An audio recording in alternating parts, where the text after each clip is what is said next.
Hello, everyone. Welcome back to Mari Clark Creations. Thank you so much for stopping by. Today, I'm going to be creating this card that you can see here, and this is going to be all about the layers. I love adding layers to projects, and that's definitely going to be the focus today. Now, this ephemera that you can see on the right of my desk is from Arden Studio. These papers, or this ephemera, was definitely the color scheme inspiration today. This is from the Page Starters collection from Arden Studio, and I chose some distress oxide sprays in this color palette, generally speaking, in Speckled Egg, Salvaged Patina, and Antique Linen. And so I'm going to use those three sprays for my base for all of the different layers that I'm going to be creating today. Now, I cut out a card front from some, this is Ranger Heavystock. This is a Tim Holtz paper. I love this paper. It's so good because it will take quite a bit of mixed media. I started by spritzing the paper with water in my splat box. Then I went in with some Salvaged Patina Oxide spray.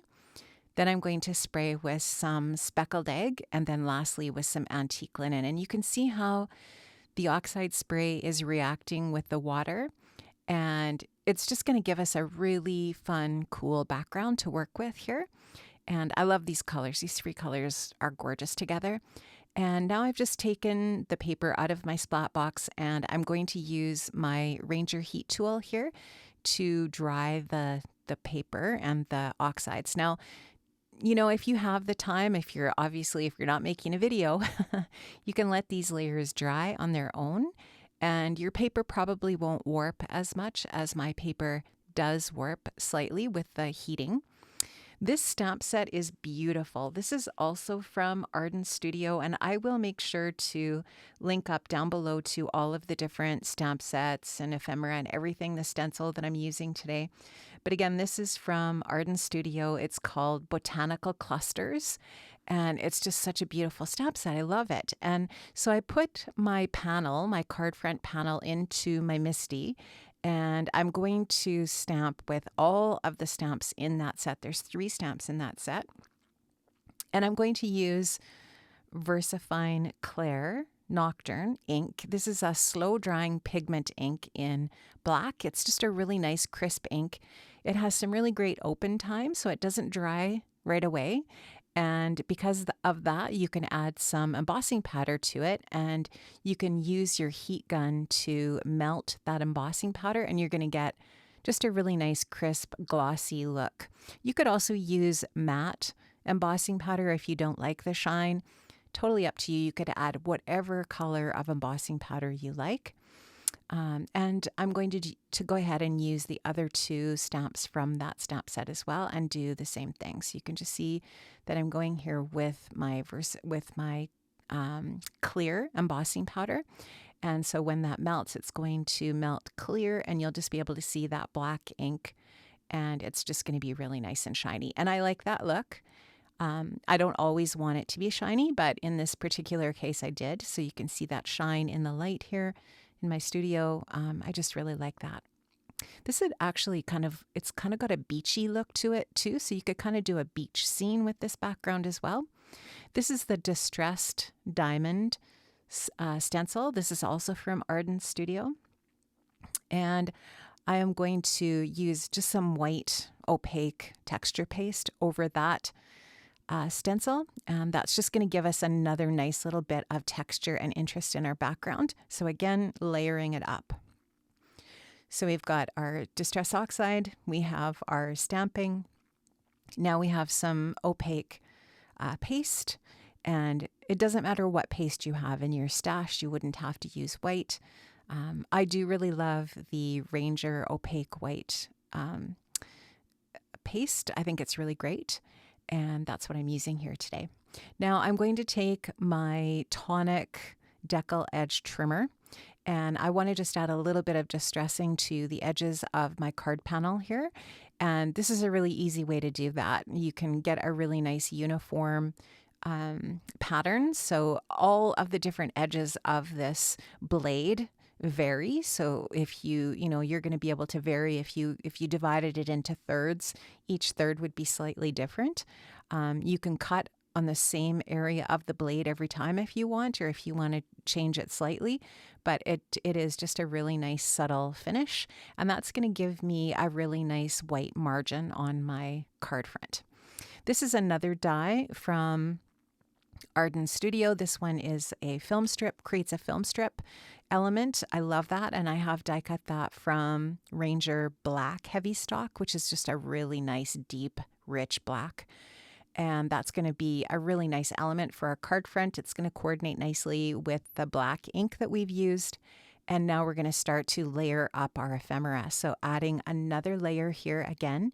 And you can lay these down flat, or you can, glue them onto your card front flat with no dimension. You can also use some foam adhesive to layer them up, and that's what I'm going to do here today.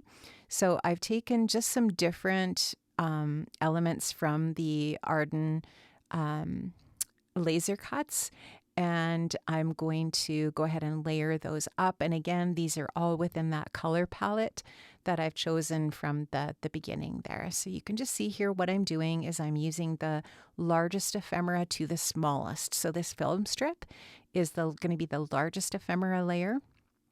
I'm going to put this down vertically so that it follows the vertical orientation, the portrait orientation of my card front. And then I'm going to build out my layers to the right of this strip to create more visual interest and to create more of a horizontal element than going out to the side. So this is my next largest ephemera. And this is just a really cool, I don't know what you call this. It's sort of like a library card kind of a thing. It's just a really neat element. I love it. It's very cool. And it definitely has that antique linen look to it. This is a banner that again is from those laser cuts. And I'm just taking a distressing tool that I have in my stash. I think this one is from Uniquely Creative. And I'm going to just go ahead and distress that a little bit. This is a ticket from the laser cuts. I'm actually going to rip it down a little bit. Actually, I'm going to rip it off a little bit more. And those torn bits that I don't use on this project will just go back in with the laser cuts, and I'll use them on another project. So I'll layer that in behind. I'm just using my Misty glue gun. And it's great. I love that thing. It's so great. It's just always, glue is always at the ready for you with the Misty glue press. So I'm using some foam adhesive on these pieces here, and you'll see that I'm overlapping the banner over to the right edge of that library card looking piece. And then this one looks like a postage stamp, and I love that it has a butterfly on it. And it's really cool that that butterfly is the same size as this laser cut butterfly. It layers perfectly over top of the other one, the other butterfly that's on that stamp. And so you can see that I'm just kind of offsetting things. The stamp is not offset as much, but then the butterfly is offset on the stamp. Now I'm just taking some of these other more intricate pieces of leafery, and I'm going to add those in. I'm going to just tuck those in behind that banner. These are popped up with some foam adhesive as well to give them more dimension. And I'm going to use my Altenew 1-inch tape to back my card front. And a couple of reasons for that. First of all, I just like to pop up my card front. I think it looks nice. Secondly, it's going to flatten out any warping that you might have with your paper. So if you've used any wet mediums at all, for example, the Distress Oxide spray, it might warp your paper a little bit, especially if you heat it to dry. And the foam tape will flatten that out. It doesn't really matter what width you use. You can even use the 1/4 inch, but I really like this 1-inch foam tape from Altenew. I think it's great. And so that's what I've used to back my card front. So now I've got that adhered onto my A2 size top folding white card base. And I just put out a little bit of white Dina Wakley gloss spray here. And I'm just using a fan brush to go ahead and add some water splatter, white splatter, not water splatter, white splatter to my entire card front. I love that. I like how that finishes it off. And I'm just looking at it now and I'm thinking, okay, I need some more ephemera over on the left side. So I actually took these pieces from the Arden studio. This one is the Vintage Makers laser cuts. So the other laser cuts are from the Page Starters laser cuts, and these two pieces are from the Vintage Makers laser cuts. And I'm just going to take the straw from the bottle of white gloss, and I'll just flick a little bit of white splatter on there. Now this is Platinum Stickles. And I just wanted to add a little bit of sparkle and shine to my card. So I'm just going to go ahead and add a few little drops of this platinum sparkle to the center of the butterfly. And then I'm just going to drop a few little bits of platinum here and there. And that's just going to add a little bit of extra sparkle and shine to my project, which I love. Friends, I have linked in the description box below to all of the different products that I've used today.